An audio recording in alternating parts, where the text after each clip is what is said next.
係咁網友，即係喺 Donald Trump 當選之後咧，我係忍痛地減持咗我啲心愛股票啊！即係減持咧係我心如刀割嘅，即係呢個 Tesla、Nvidia 同台積電呢三隻，咁你只係增持咗嗰兩隻喺度建緊倉嘅呢個 Tempest AI 同埋 Palantir。因為咧，我前晚啊瞓覺，我心有啲翳啊，驚自己有心臟病，即係人老啊、壽尾啲咁嘅刺激啊，你嘅心血少啊啲。Donald Trump 又搞一鑊俾你睇下，即係你以為可以瞓翻少少覺休息一輪，加咗中國 10% 關稅啦。咁咧就美國唔係加拿大同墨西哥等30日，即係等到20幾日，暫時冇嘢啦啩？你都咁忙係咪？唔係，星期四、星期五咧，我哋已經講咗對等關稅嘅問題。咁我就要撲去研究下對等關稅，邊個抽美國關稅幾多個 percent， 佢係抽繳翻美國抽繳翻佢幾多個 percent。即係我發現咧，就有兩個國家咧就大鑊嘅，即係呢個咧，一個咧就叫做越南，越南咧抽緊美國咧5點幾個 percent 關稅嘅，孟加拉咧抽緊10點幾個 percent 關稅嘅，而呢兩個國家咧，美國係唔 Q 抽佢哋關稅。因為佢係 developing country 嘅優惠，你明唔明啊？而家咧就會收對等關稅，印度咧5點幾個 percent， 但係我覺得呢啲國家抽翻5至10個 percent， 全世界都抽，咁樣嘅影響都唔係好大嘅。美國人咪近咗佢啦。對於嗰個我成日都睇住個通脹數字啊，嗰個影響可能係0點幾個 percent 啦，呢單嘢。好啦，剛啱我睇咗新聞嚇我一跳，即係咧個新聞我係搏命揾啊，但係語言不詳啊。星期一 Donald Trump 會宣布，除咗對等關稅，我 expect 咗對全世界嘅鋼鋁產品增加25個 percent 關稅。嗱，Donald Trump 喺第一屆咧就對鋼鋁進口收關稅，對鋼鋁進口收關稅咧就同鋼鋁製品收關稅咧係兩件事嚟喎。嗱，首先鋼鋁進口咧就真係唔係咁多嘅，即係我諗係100幾廿億美金度，你入口咗啲鋼鋁。嗰啲鋁入口咧，啲鋁錠或者純鋁嘅嘢，你愛嚟做啲產品啊嘛，咁係鋼同埋鋁嘅入口啊。鋼鋁產品咧，就嗰樣嘢係有鋼同埋鋁嘅，你就抽佢25個 percent 關稅，呢字撲街啦！有乜嘢係冇鋼同埋鋁啊？食品係冇嘅，石油係冇嘅。最大入口嗰幾個 item 全部都係鋼鋁產品、電機產品、機械產品、電子產品，全部含大量嘅鋼鋁。係咪呢啲全部抽25個 percent 關稅咧？如果呢啲全部抽25個 percent 關稅，就即係大概係等於對全世界加徵15個 percent 關稅。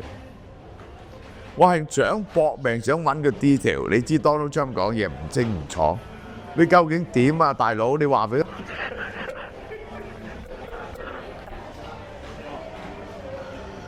係 on top of 而家喎，即係原本抽開嗰啲繼續喎，加25個 percent 上去喎，哇！中國出晒彩啊！呢次係。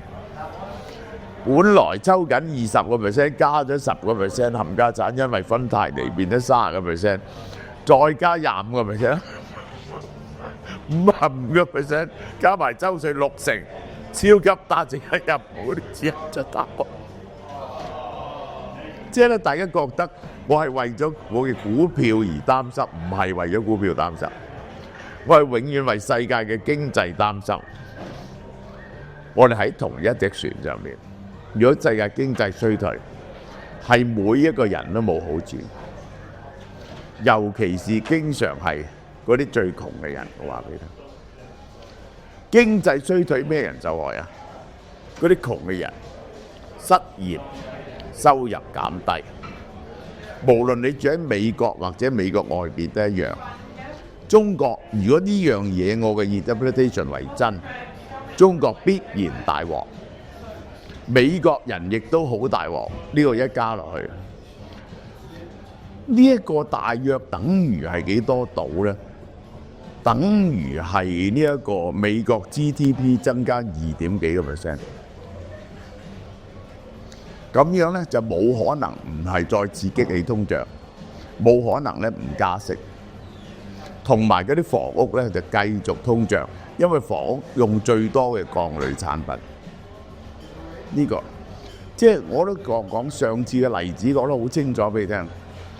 美國對於洗衣機加關稅，結果咧美國本地製造嘅洗衣機都即刻加價，因為如果 LG 加，我冇理由唔加咁笨嘅，我咪又加咯。咁啊，本來淨係洗衣機加關稅，結果咧就洗衣機加乾衣機冇可能唔加，乾衣機又加。呢一種咁嘅連帶關係啊，係難以估計嘅，計量經濟學都難以估計，究竟掕到幾多嘢上嚟咧？嗱，其實佢唔係淨係入口加咗10蚊，我就加10蚊俾你，冇嘢咁嘅事喎。我舉個例，我買件衫10蚊咁樣，100蚊係10蚊本錢嘅啫。咁嗰件衫加咗50%關稅，加5蚊，我咪就加你5蚊咧？100蚊變咗105蚊咧？唔會嘅。佢嗰啲人做生意人係咁計喎，10蚊，哇加咗50%，咁你可能咧以後咧會有通脹，嗰啲運輸啊嗰啲嘢都會加嘅喎。我加你10蚊20蚊啦，係咪？而且咧唔等新貨嚟加，而家就立即加，因為我做嘅建築材料啊。因為我賣膠俾你，我買唔翻，我咪揾我自己嚟搞，係咪啊？我要補貨嘅成本啊嘛，呢個係。如果真係全部鋁製產品加價咧，呢個咧係非常之大鑊嘅一回事。首先第一，我就靜待其變啦。即係總之咧，Donald Trump 上台之後咧，呢個就非常之好 illustrate 我講嘅嘢，講極嗰啲友都唔信。就係 Elon Musk 就係要加關稅，因為嗰筆錢好重要。對 Elon Musk 嚟講，佢係好計較呢啲錢。Elon Musk 因為佢係要減，佢係想喺頭100日內造成豐功偉績，其中就包括佢係過一個叫 Composite Bill， 將佢所有嘅政策擺埋喺個標度，其中包括重大嘅減稅。Corporate tax 由21% 減到15%，佢退出咗 E7嗰個聯合稅務協定，即係大家個公司稅咧都唔能夠低過某個程度。呢個係佢預備退出，佢可能咧減低個15%，因為16% 就嗰條線嚟嘅。呢個就係因為咧第一鬥減公司稅咧，就係將人哋啲公司搶咗嚟自己嗰度啊嘛，你明唔明啊？大家咧唔可以減低個10幾個 percent，佢退出呢樣嘢。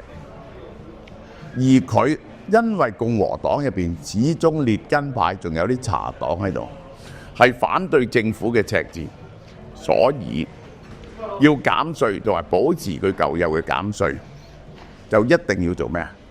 一定要增加政府嘅收入，增加嘅政府收入就係關稅。佢就任提到2次麥根萊總統，我講俾你聽，麥根萊總統結果俾人哋暗殺死咗嘅。呢條友真係就係由 Theodore Roosevelt 繼位嘅。佢就係出名加關稅，將美國嘅關稅加到50%，佢就係走咗麥根萊之路。好啦，另一樣嘢 Donald Trump 做嘅咧，佢同普京講咗電話。嗱，佢係想。我預備佢係想喺100日內，因為呢100日內總統就任期咧就叫做蜜月期。喺100日內咧，你嘅民望好高嘅，100日後咧你就開始跌㗎啦，全世界都。佢喺100日內造成豐功偉績，於是佢嘅 midterm 就會贏。佢嘅中期選舉就會贏。如果佢唔能夠做工委職，一到呢個 midterm 選舉，佢失咗參眾兩院是但一個，咪做唔到嘢咯。所以佢好心急，而且佢係一個心急嘅人啊。midterm 贏埋啦，咁就可以將嗰個總統職位傳俾 Vance 啦，呢個就好重要啦。嗱，我講講佢同普京講乜嘢。佢話同普京講呢場戰爭咧唔應該再打落去啦。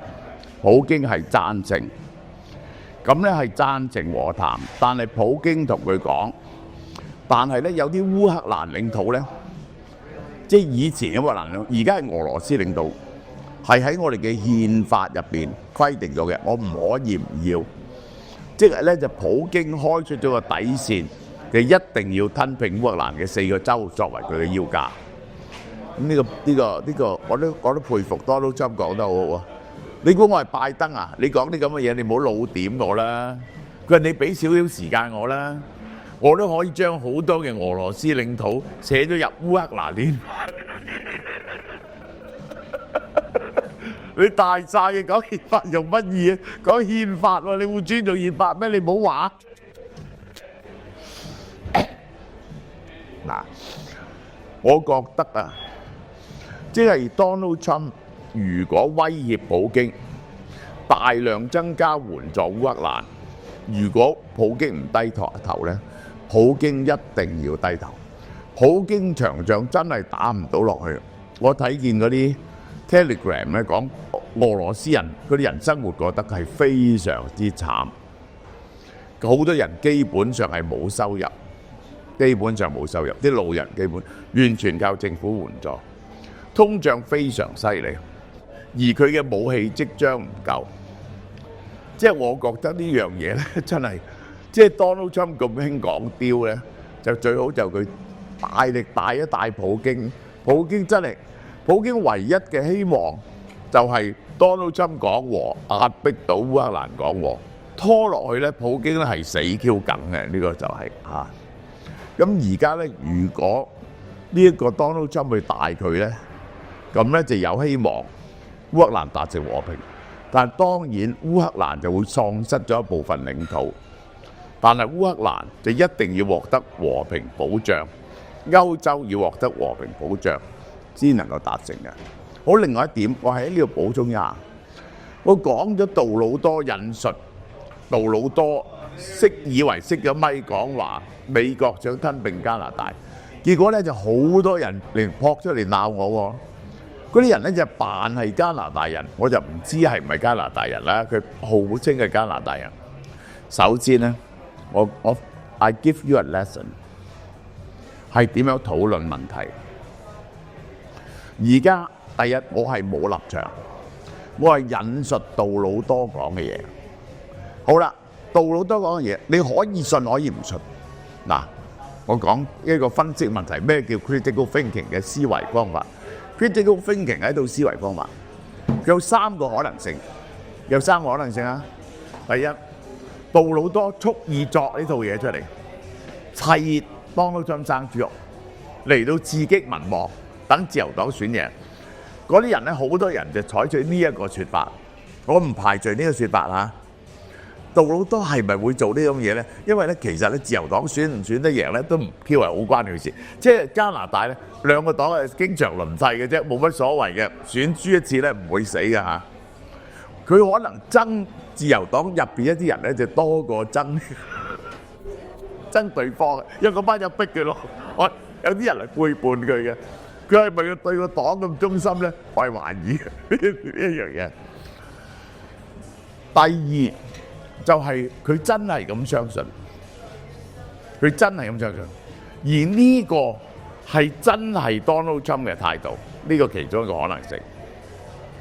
第3個可能性咧，佢真心相信 Donald Trump 想吞併加拿大，係佢嘅判斷錯誤，你明唔明啊？可以係有呢3種可能性，但係呢3種可能性同你哋講嘅嘢咧係冇關係。嗰啲人嘅答覆咧就係不停講。杜魯多幾衰？呢個加拿大9年水深火熱，撲佢個街，縱容毒品，所以咧佢講嘅一定大話。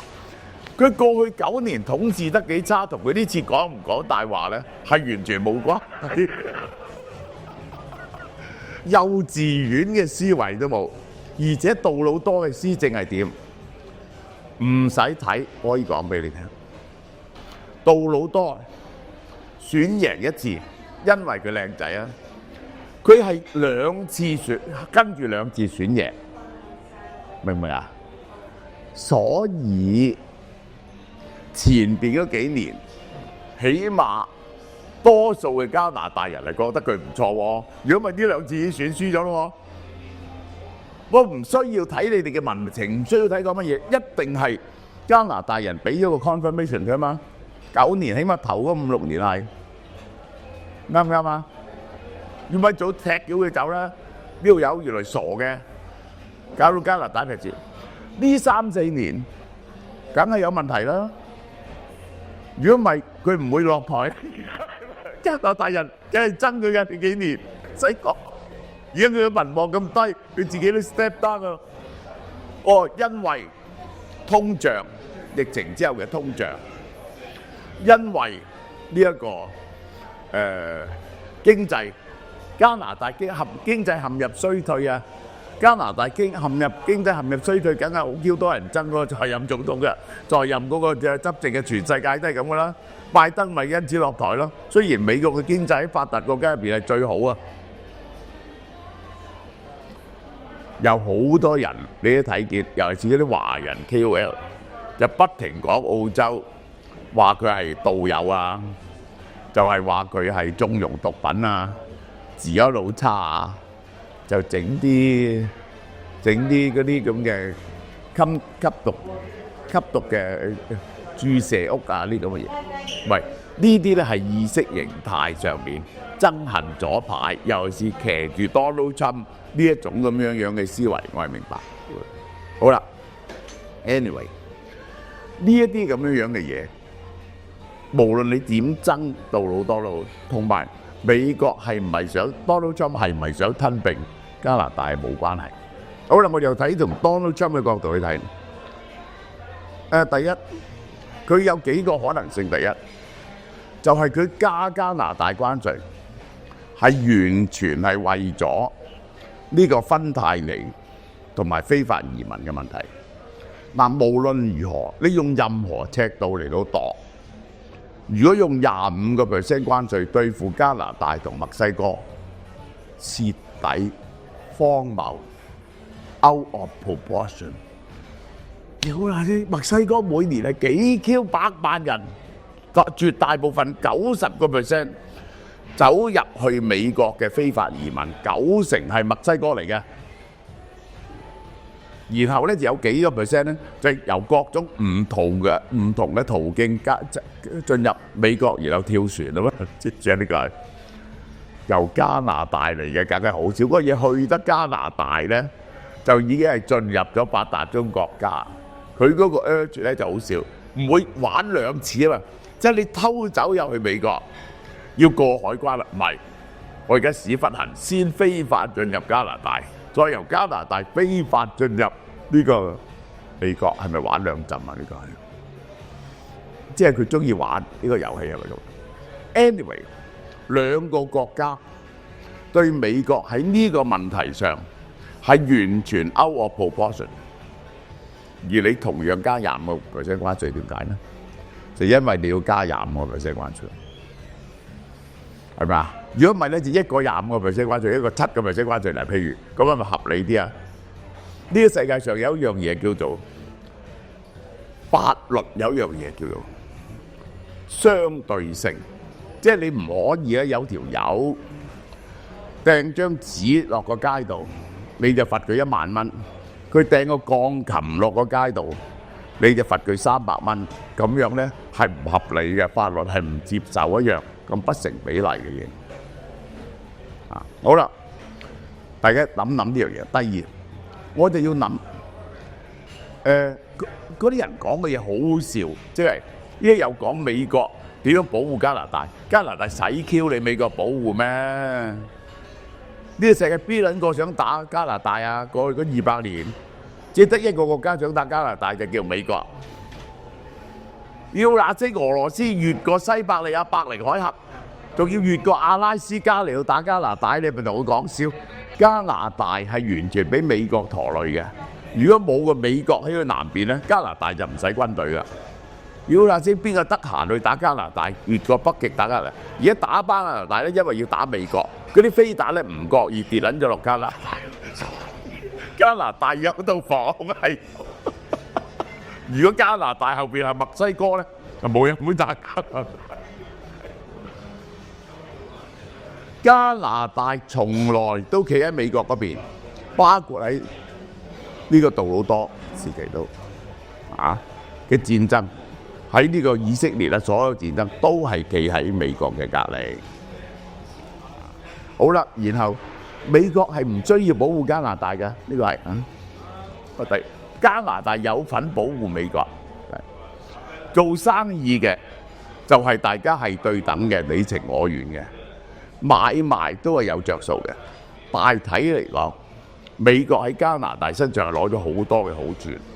加拿大賣俾美國嘅石油呢，係平20蚊美金一桶嘅，你要明白加拿大。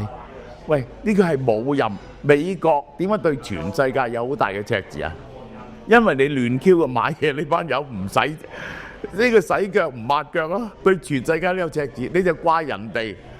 屌你咪你哋班友全部居心不良，擺撚曬啲咁平嘅嘢喺街度，等我老婆買，真係害我啫冚家鏟。喂，人哋咁平買啲嘢俾你。你話好着數啦，要你又忍唔住去買，係要碌卡碌到爆撚咗，你就鬧街度嗰啲，呢啲係完全違反任何嘅 common sense，任何經濟學嘅101。我建議你再睇下 Adam Smith 嘅《國富論》，好嘛？多謝大家。潮貓貓2月情人節優惠。